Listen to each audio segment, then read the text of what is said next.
Police কদিন আগে তৃণমূলের পা চাটতো। বিজেপি লোকজনকে বলছি, যারা পুলিশকে দেখিয়ে মনে করছেন রাজনীতি করবেন, ওরে পুলিশ কারণ নয়, টাকা ছাড়া কিচ্ছু বোঝে না। যন্তর মন্তরে দেখেছেন তো, পুলিশকে দেখিয়ে দিয়ে ছাত্রদেরকে পেঁদা হয়েছিল, পুলিশ উল্টো মার খেয়ে ঘরে ঢুকে গেছে। আর যে মন্ত্রীকে বাঁচাতে চেয়েছিল সেই মন্ত্রী পদত্যাগ করেছে। তাহলে এখানে তার থেকে শিক্ষা নিন।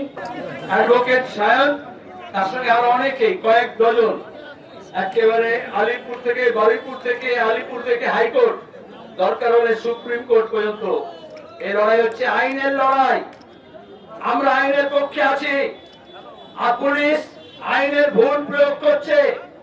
এই পুলিশ কদিন আগে তৃণমূলের পা চাটতো।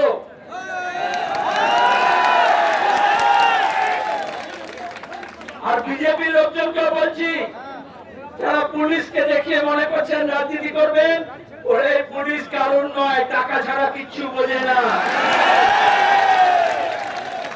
আমি নিচু দলের পুলিশ কর্মীদের বলছি না, ওদের তো বাড়তি ঝামেলা।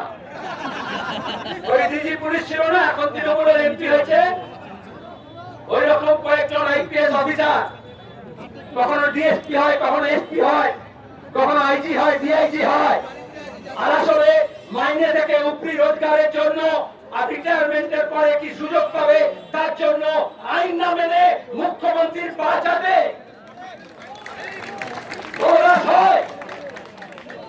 44টা ধর্ষণ হয়েছে বিজেপি সরকারের রাজ্যে আসার পরে, 44টা ধর্ষণ হয়েছে।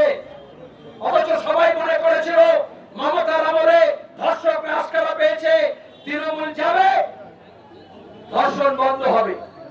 কিন্তু দেখা গেল এই পুলিশগুলো না শোধরালে ধর্ষণ বন্ধ হবে না। এজন্য আমরা পুলিশকে শোধরাতে চাই, পুলিশ রিফর্ম চাই। পুলিশকে বলবো আইন মেনে চলুন।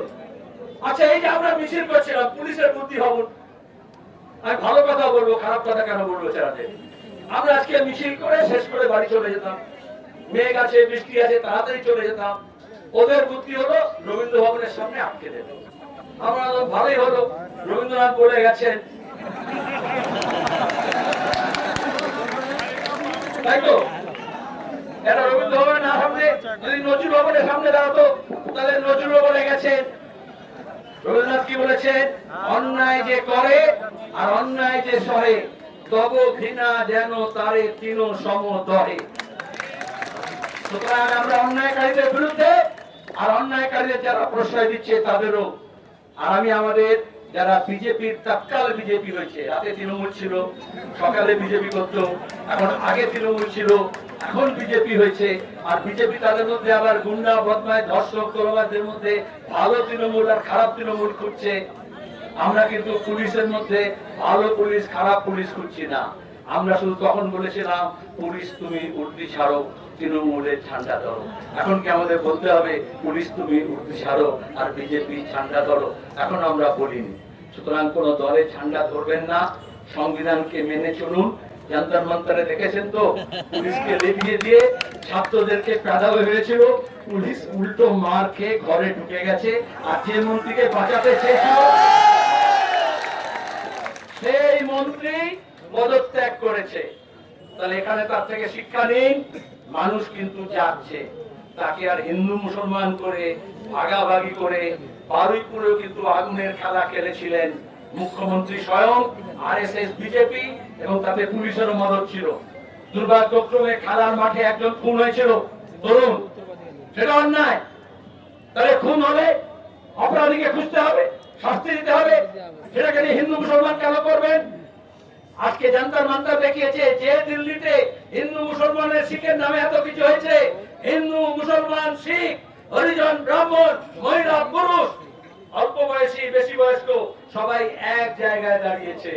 আমরা যদি সবাই এক জায়গায় দাঁড়াই, তাহলে কোনো অন্যায় চলবে না। আজকে আমরা দাবি আবার করছি, লায়েককে অবিলম্বে মুক্ত করতে হবে। যাদেরকে বেআইনি ভাবে ধরেছে তাদের মিথ্যা মামলা দিয়ে ধরেছে, মিথ্যা মামলা প্রয়োগ করতে হবে। যে পুলিশ মিথ্যা মামলা করেছে তার বিরুদ্ধে আমরা মামলা করব। আর এরা বুঝিয়ে দেবো মিথ্যা মামলা করে পার পাবে না। আর ধর্ষণ যে করেছে খুন যে করেছে তাকে তদন্ত করে অপরাধীকে সাজা দিতে হবে। আর মুখ্যমন্ত্রীকে বলবো, গুন্ডা দমন আইন বলে নিজে কিন্তু গুন্ডামি করতে যাবেন না, তাহলে বাংলার মানুষ জানে। মমতা বলেছিলেন আমি গুন্ডা কন্ট্রোল করি, তাই তো? আর শুভেন্দু এখন বলছে আমি গুন্ডাকে কন্ট্রোল করব। কোন গুন্ডাকে দিয়ে গুন্ডা দমন হয় না, হয় পুলিশকে দিয়ে হবে, নাহলে জনগণকে দিয়ে হবে।